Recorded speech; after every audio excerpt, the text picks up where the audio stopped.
Monsieur le Président, Monsieur le Ministre, Madame la Ministre, Monsieur le rapporteur général, chers collègues, je commencerai évidemment mon propos par me réjouir que nous débutions enfin l'examen du projet de loi de finances pour 2026 cet après-midi, après un démarrage calendaire pour le moins contrarié, d'abord par le retard pris dans le dépôt du texte par le gouvernement, puis par le fait que l'Assemblée nationale a continué d'examiner la première partie jusqu'à vendredi dernier, à quelques heures du couperet des 40 jours d'examen. Pour ce qui nous concerne, la Commission des finances a avancé, autant que possible, en temps masqué, comme elle le fait chaque année, en parallèle de l'Assemblée, sur l'examen du volet dépenses. Je remercie d'ailleurs l'ensemble des membres de la Commission, ainsi que les rapporteurs pour avis, pour la qualité de leurs travaux et des échanges qui ont nourri nos réunions. Permettez-moi également de remercier les administrateurs de la Commission qui, en temps réel, produisaient les commentaires des très nombreux amendements additionnels votés à l'Assemblée, travail indispensable pour nos travaux, mais pour partie malheureusement inutile, le volet recettes et donc l'ensemble du PLF ayant finalement été rejeté. Et que dire du temps de mise au point de l'agenda précis de nos travaux, qui n'a pu être arrêté définitivement qu'en début de semaine. Au moment où nous démarrons nos travaux, nous sommes face à une crise des finances publiques, doublée d'une crise politique. Crise des finances publiques, alors que la loi de programmation, on n'ose même plus en parler, 2023 pourtant, 2027, visait un déficit public inférieur à 3% en 2027. Cet objectif, maintenant renvoyé au mieux en 2029, les années 2023 et 2024 s'étant traduites par un dérapage inédit hors période de crise de 1,4 point de BIP qui rend plus long et bien plus douloureux un retour vers 3%, niveau qui nous rapprocherait de la stabilisation de notre dette. Comme si cela ne suffisait pas, la dissolution voulue par le président de la République en juin 2024 a doublé cette crise des finances publiques d'une crise politique. Une des difficultés auxquelles nous faisons face aujourd'hui est indéniablement que ceux qui sont très largement responsables de ces crises soient ceux qui doivent proposer des voies et moyens pour nous en sortir. Les Français, majoritairement, ne le comprennent pas. Ils ne comprennent pas davantage, d'ailleurs, nos travaux parlementaires, leur durée, leur rythme, les avancées comme les retours en arrière. Ce moment si singulier nous confère une responsabilité particulière. L'Assemblée nationale ayant rejeté à la quasi-unanimité le volet recettes de la loi de finances, le Sénat se doit de voter un texte pouvant servir de base à une commission mixte paritaire et, si possible, à un vote définitif d'un budget d'ici la fin de l'année. Car nous le savons, nous vivons dans un monde de plus en plus incertain. Autour de nous, les systèmes économiques, diplomatiques, mondiaux, qui avaient été patiemment bâtis depuis la Deuxième Guerre mondiale, sont bousculés et remis en cause dans leur fondement même. Le retour de la guerre aux frontières de l'Europe réinterroge le calibrage de nos armées et de notre défense nationale. Notre tissu productif, tant national qu'européen, subit un nouveau choc, tant économique que technologique, que la confrontation sino-américaine complexifie tous les jours. Il me semble donc, mes chers collègues, que faire abstraction dans nos débats de ces réalités serait faire preuve d'une légèreté coupable. Car ce ne sont pas de simples éléments de décor ou de paysage, c'est le monde dans lequel la France évolue et dans lequel elle doit conserver son rang. Dans ce contexte, je le concède déjà bien trop anxiogène et qui ne manque pas de produire ses effets sur l'activité économique, la France ne peut se permettre d'entretenir plus longtemps la crise politique et doit retrouver une certaine stabilité. Je sais qu'ici, dans cette Assemblée, il n'y a pas un seul sénateur qui n'ait en tête l'intérêt supérieur de la France et des Français. Adopter un budget d'ici la fin de l'année est, à mon sens, la seule option sérieuse qui réponde à cet impératif. Ne pas le faire reviendrait à aggraver la situation à tout niveau, à faire reculer plus encore l'investissement et la consommation, à nous obliger demain à faire face à une aggravation de nos charges d'intérêt. Pouvons-nous vraiment nous le permettre? À cet égard, je ne crois pas que l'exemple de nos voisins italiens, où le financement des services publics s'est trouvé peu à peu affecté par la charge de la dette, soit particulièrement inspirant. Vous le savez, le coût économique de l'incertitude politique depuis mi-2024 a été réévalué par l'OFCE à 0,8 point de PIB sur la période 24-26. Cela représente environ 24 milliards d'euros de manque à gagner pour notre pays. Notre économie a-t-elle vraiment les moyens de supporter ce fardeau supplémentaire de l'incertitude politique, alors que nous devons déjà redresser nos comptes publics pour sortir du mauvais pas dans lequel ces dernières années de dérive budgétaire nous ont placés?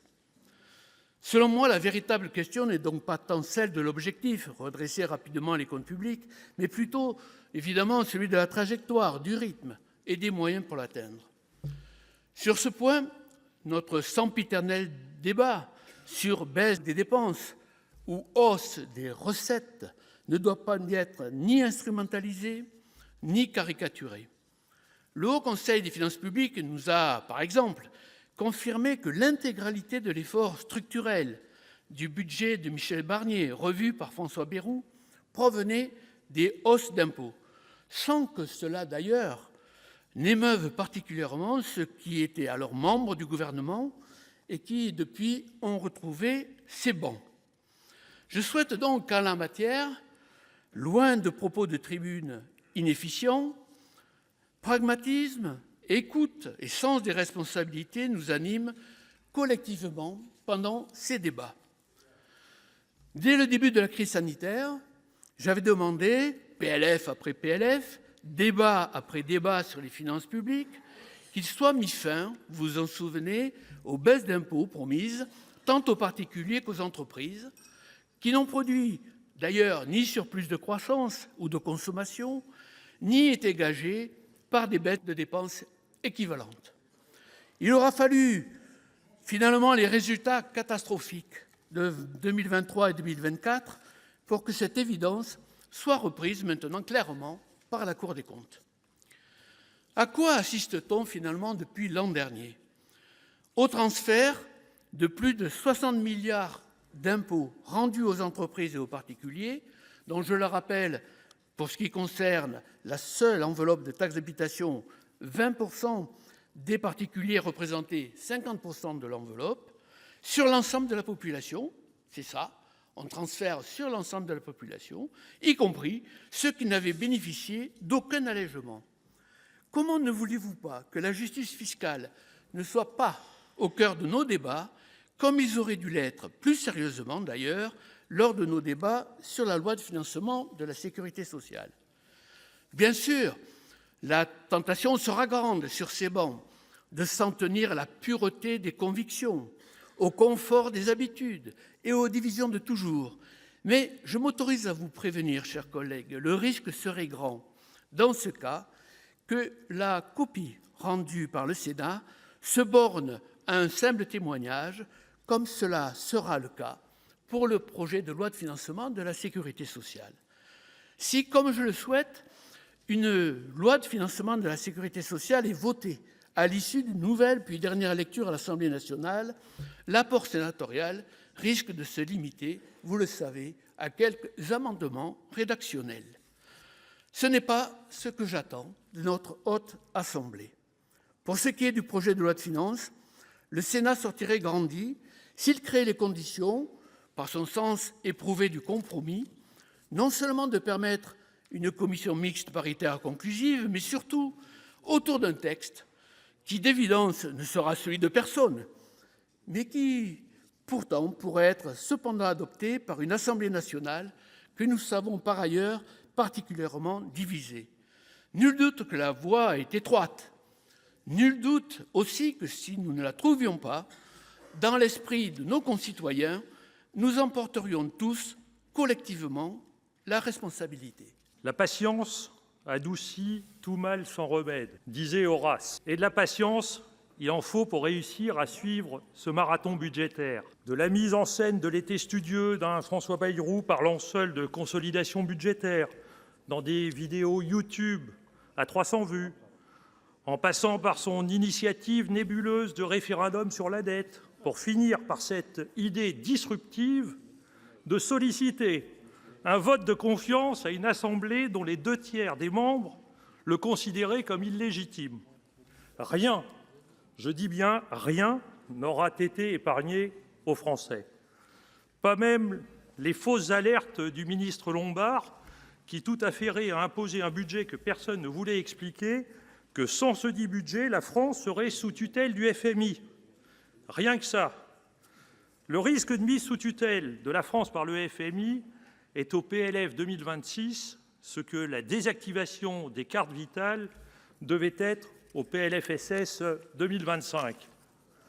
Un mensonge ridicule et alarmiste qui, je le rappelle, n'a surtout alarmé que nos créanciers sur les marchés et qui ne visait qu'à effrayer des Français qui n'ont plus confiance en cette majorité sanctionnée par 3 fois dans les urnes. Jouer aux apprentis sorciers de la dette de la sorte, avec un niveau d'endettement aussi faramineux, est tout bonnement irresponsable. Face à tant d'inconséquences, j'en suis à me demander si vous ne souhaitez pas que notre pays se fasse attaquer par les marchés afin de trouver en vos créanciers l'alibi parfait pour nous imposer un budget d'austérité rejeté de tous.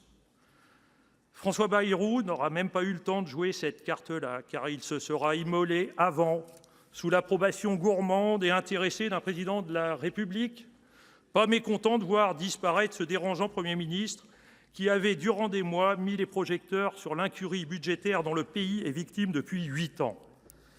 Il est donc temps de faire le bilan de cette sacro-sainte politique de l'offre et sa promesse d'un ruissellement qui ne fut qu'un mirage et qui fait désormais pleuvoir des inégalités. Il est aussi temps de faire le bilan de l'injustice fiscale que le quasi-unanimisme de l'opinion en faveur de la taxe Zuckman vient souligner, mais aussi de ce soi-disant virage vert qui se transforme de plus en plus souvent en reculs environnementaux. Car en 8 ans, il y a bien eu des revirements sur bon nombre de sujets, mais le président de la République n'a jamais varié sur un point, celui de sanctuariser les intérêts et les avantages du capital. Ce positionnement implique une politique qui allie le maintien des aides publiques au secteur privé, la préservation des cadeaux fiscaux accordés depuis 2018 au capital et la concession de garanties aux marchés financiers. Autrement dit, il s'agit de faire payer aux salariés, aux retraités et aux services publics cette triple exigence. Et cette politique a des répercussions très concrètes. En effet, cette politique de l'offrande, aussi coûteuse qu'inefficace, a contribué à détruire 62 milliards d'euros de recettes par an. Et pour quel résultat? Un dérapage budgétaire jamais connu hors temps de guerre et un taux de chômage en hausse. Je rappelle que la baisse du chômage tant vantée a été acquise non pas par de nouveaux gains de productivité, mais par des emplois subventionnés et peu productifs. Et ces nouveaux emplois n'auront pas suffi à endiguer les 68 000 entreprises qui ont mis la clé sous la porte cette année, un niveau historiquement haut. Ce n'est pas l'activité qui est venue remplir les caisses de l'État. Ce sont les caisses de l'État qui soutiennent à bout de bras un capitalisme français perfusé aux stéroïdes fiscaux. Le travail sérieux et rigoureux mené par nos collègues Gay et Rietmann atteste que notre tissu économique est assisté de plus de 211 milliards d'euros par an, soit davantage que les 170 milliards d'euros de déficit public en 2024. Et cette assistance non conditionnée ni contrôlée produit des résultats bien tangibles sur le capital. Je rappelle que depuis que le président Macron est au pouvoir, la rémunération des actionnaires a pris 114 %, quand le SMIC s'est contenté d'une hausse de 19 %, complètement engloutie par le coût de la vie. Résultat, le taux de pauvreté atteint 15 %, soit 10 millions de Français sous le seuil de pauvreté, quand dans le même temps, le CAC reversait en dividendes et rachats d'actions 100 milliards d'euros l'an dernier, record historique en Europe. Les réformes tant vantées par le macronisme laissent un goût plutôt acide aux classes moyennes et populaires.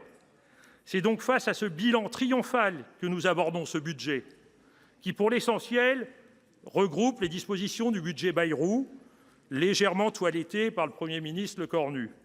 C'est parce que ce budget veut faire payer le coût de l'échec du macronisme aux classes moyennes et aux plus précaires qu'il ne satisfait pas notre groupe. Sur la justice fiscale, les plus riches peuvent dormir sur leurs deux oreilles, car en leur demandant 5 milliards dans ce PLF, vous divisez par 2 leur mise à contribution par rapport au PLF 2025. Les ultra-riches peuvent encore mieux dormir, car sur les 29 nouvelles mesures fiscales diverses et variées de ce PLF, aucune pour faire rentrer les milliardaires dans le champ de la solidarité nationale. La reconduction de la CDHR ne touche que les revenus du travail et pas ceux du capital, dont elle loupe opportunément sa cible. Et que dire de la taxe sur les holdings, qui visait à faire office de compromis à la taxe Zuckman et qui rapportera moins d'1 milliard d'euros. Là aussi, l'exclusion des biens professionnels éviscère le rendement de cette taxe de 95%. Enfin, la reconduction de la surtaxe sur l'IS pour les grandes entreprises est à relativiser, tant le rendement paraît faible au moment où notre pays connaît une euphorie boursière sans précédent.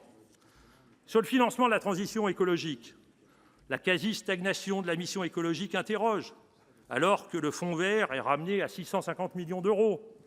Enfin, sur nos collectivités, une fois n'est pas coutume, leur contribution dépasse très largement les 15% de l'effort global du budget 2026, alors que la dette locale ne représente que 8% de la dette publique et elle est stable depuis 30 ans. Alors, Madame la Ministre, Monsieur le Ministre, je le dis sans ambages, le groupe socialiste sera toujours un acteur de la stabilité, mais jamais au prix d'en devenir l'idiot utile de la continuité. Nous aurons tout au long des débats des propositions chiffrées, argumentées et sérieuses pour sortir de l'impasse dans laquelle 8 ans de macronisme ont plongé nos comptes publics. Nous serons responsables pour deux, mais aussi cohérents avec ce que nos collègues de l'Assemblée nationale ont proposé. Car de cohérence, il va en être question dans cet hémicycle, et pas seulement de ce côté-ci. Chers collègues républicains, alors que vos collègues de l'Assemblée nationale avaient voté pour la suspension de la réforme des retraites, vous avez supprimé cette mesure. Partant de ce postulat, je m'interroge. Quelle cohérence et crédibilité donner à une formation politique incapable de s'entendre entre ces deux chambres qui, ayant regoûté aux ors de la République après 12 ans d'absence, s'adonne désormais à une certaine vendetta après cette auto-sortie du gouvernement qu'il avait pourtant co-composé. Quelle sera donc votre position sur ce texte? Allez-vous soutenir les propositions du groupe socialiste du Sénat qui ne sont que l'émanation des avancées votées à l'Assemblée nationale et qui ont durement été acquises par vos 6 ministres restés au gouvernement? Ou allez-vous vous adonner à une forme de surenchère pour faire payer au Premier ministre son manque de sollicitude à votre égard depuis votre entrée en fonction? Les signaux sont inquiétants. Je le dis fermement, les fractures égotiques et les guerres intestines de partis ne sauraient faire office de solde de tout compte du budget dont les Français en ont besoin. Le sens de la responsabilité devra tous nous animer sur ces bancs. Vous l'aurez compris, en l'état, le groupe socialiste ne votera pas ce budget tant il reste sourd à la justice fiscale, que la transition écologiste reste un vœu pieux et que nos collectivités servent encore de variable d'ajustement budgétaire. L'ouverture de l'examen en séance de la première partie du projet de loi de finances pour 2026 intervient dans un contexte inédit, marqué à la fois par une incertitude politique profonde, une instabilité économique persistante et une défiance budgétaire croissante.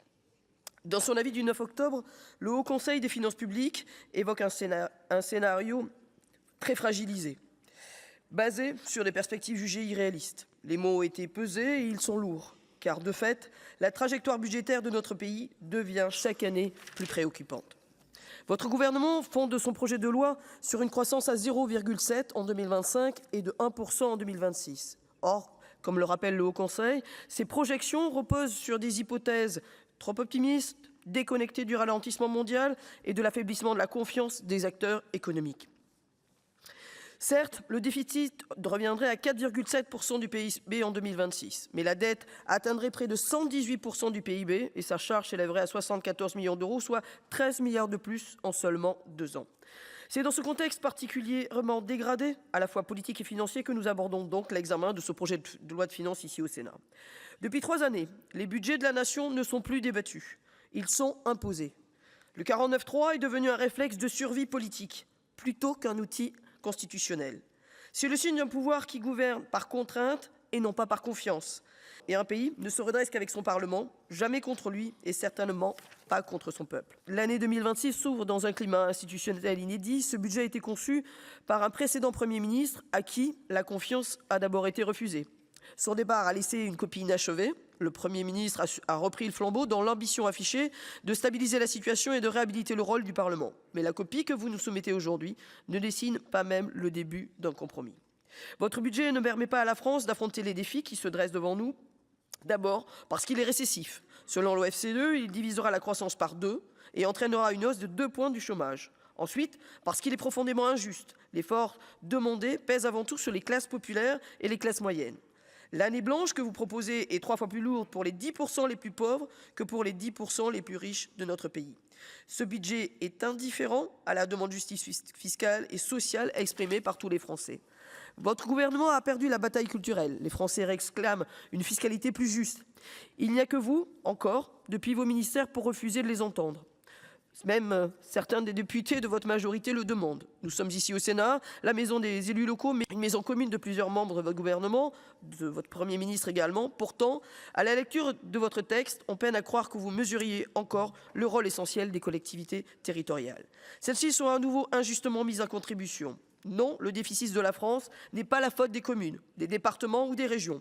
La République se construit sur le terrain, avec les maires, les élus locaux, les agents publics. Mais votre gouvernement reprend d'une main ce qu'il prétend donner de l'autre. Le gel de la DGF masque son érosion silencieuse. Chaque année, sans indexation, est une année de recul pour les services publics locaux.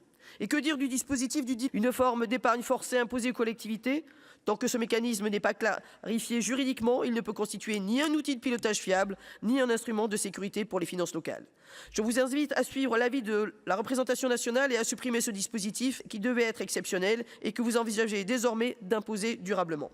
J'ajoute à cela la création du FIT, le Fonds d'investissement pour les territoires, qui fusionnerait la DSIL, la DETR et la DPV. Présentée comme une simplification, cette réforme suscite des inquiétudes légitimes sur le terrain. Chacun sait que ces fusions se traduisent souvent par des baisses de crédits. Une nouvelle fois, vous effacez les spécificités territoriales. Vous fragilisez la ruralité, les territoires de montagne, en supprimant la DETR. Les communes rurales doivent conserver une part dédiée et c'est l'élu du territoire rural et montagnard que je suis qui vous le rappelle. Dans votre PLF, Madame la ministre, les mauvaises nouvelles s'accumulent pour nos territoires. Baisse des compensations fiscales, moins 1,3 milliard d'euros. Écrêtement de la TVA, moins 700 millions d'euros. Hausse des cotisations employeurs CNRCL, plus 1,3 milliard d'euros. On ne redresse pas la France contre ces territoires. Nous avons besoin d'un État partenaire, pas d'un État tutélaire. Des collectivités libres, non placées sous contrainte. La contribution exigée aujourd'hui entre 4,6 et 8 milliards d'euros n'a rien d'un simple ajustement technique. C'est un choc qui se traduira par un gel prolongé des dotations, une baisse de compensation, des restrictions fiscales. Autant de mesures qui affaibliront l'investissement public, entameront encore l'autonomie financière des collectivités, autonomie pourtant garantie par la Constitution. Et cela alors que les collectivités ne représentent que 8% de la dette publique, mais qu'on leur demande plus de 15% de l'effort. Après 2,2 milliards déjà prélevés en 2025, ce n'est plus un effort, c'est un transfert de charges, un désengagement masqué de l'État. Pour notre part, au groupe socialiste, nous proposerons une autre voie. Une voie qui permette de reconstruire un service public capable de protéger les Français en temps de crise. Une voie qui défende le pouvoir d'achat, la justice fiscale et garantisse l'accès au logement pour tous et la transition écologique également, évidemment. Et qui offre un véritable plan de soutien à nos collectivités. Notre groupe portera des propositions ambitieuses dans ce débat. Je veux vous parler non seulement de ce que ce budget contient, mais surtout de ce qu'il refuse obstinément de regarder en face. L'explosion des inégalités, l'utilité de l'économie sociale et solidaire et la crise climatique qui s'accélère. Et désormais, la mise sous contrainte sans précédent de nos collectivités territoriales, pourtant en première ligne de l'action publique. Ce budget ne fait rien contre l'explosion des inégalités. Depuis 2017, le patrimoine cumulé des 500 plus grandes fortunes françaises a plus que doublé, tandis que le pouvoir d'achat réel des salariés a reculé de 2,2 %. L'hyper-prospérité de quelques-uns s'accentue grâce à un système fiscal affaibli par des niches inefficaces, des optimisations et des rentes quasi immuables. La rente, n'est-ce pas de l'argent facile? Un budget d'avenir aurait dû affirmer « Nous remettons de la justice là où l'injustice s'est enracinée ». Vous ne l'avez pas fait. Ce budget ne fait rien pour préserver une économie qui garantit la cohésion sociale. L'économie sociale et solidaire représente plus de 10 % du PIB et 14 % de l'emploi. C'est la grande sacrifiée de ce budget. Alors qu'elle intervient dans de nombreux domaines de la cohésion sociale, santé, petite enfance, grand âge, ou encore dans la transition écologique, mobilité durable, économie circulaire, son budget est amputé de plus de 40 %. Ce que vous faites est un véritable recul. Ce budget ne dit rien, enfin, de la crise climatique, le plus grand défi de l'histoire de l'humanité. Le rapport Pisani-Ferry-Mahfouz préconise des investissements publics évalués à 34 milliards d'euros par an d'ici 2030. Nous en sommes très loin. Et vous frappez précisément là où se joue la transition écologique, les collectivités territoriales. Elles réalisent plus des 2 % de l'investissement public. Ce sont elles qui rénovent les écoles pour les adapter aux vagues de chaleur, développent les réseaux de chaleur, planifient les mobilités, conçoivent les territoires résilients. Et ce sont elles qui auront à répondre à ces défis. Or, que leur proposez-vous? Une ponction inédite, 5 milliards d'euros retirés de leur budget en 2026, auxquels s'ajoute 1 milliard de charges nouvelles. Autrement dit, retarder les projets, renoncer à l'ambition, ralentir la transition. Un budget responsable aurait protégé l'investissement local, car sans lui, la récession menace et la neutralité carbone devient hors d'atteinte. Vous ne l'avez pas fait. Face à ce triple silence social, économique, climatique, nous, socialistes, porterons ce que ce budget tait. Nous porterons des recettes nouvelles et justes. La taxe Zuckman, la suppression de la flat tax, la hausse de la taxe GAFAM, la taxation des rachats d'actions, un impôt sur les grandes fortunes et une remise à plat des niches. Il ne s'agit pas de créativité, mais de justice. Nous défendrons une fiscalité écologique cohérente, redevance pollution, TGAP amont, afin de faire porter le coût sur le pollueur et non sur les contribuables et les collectivités. Nous défendrons aussi la sanctuarisation du financement des agences de l'eau. Nous défendrons donc surtout la capacité d'agir des collectivités. Sans elles, il n'y a ni transition, ni cohésion, ni république au quotidien. Il y a là de nombreuses pistes de compromis. Monsieur le ministre, vous nous demandez d'être responsables. Soyons-le pleinement, préparons l'avenir. Préparer l'avenir, c'est investir, protéger, bâtir. Ce n'est pas contraindre, affaiblir, renoncer. Les socialistes seront là pour défendre la justice sociale, la transition écologique et la liberté d'action des collectivités locales.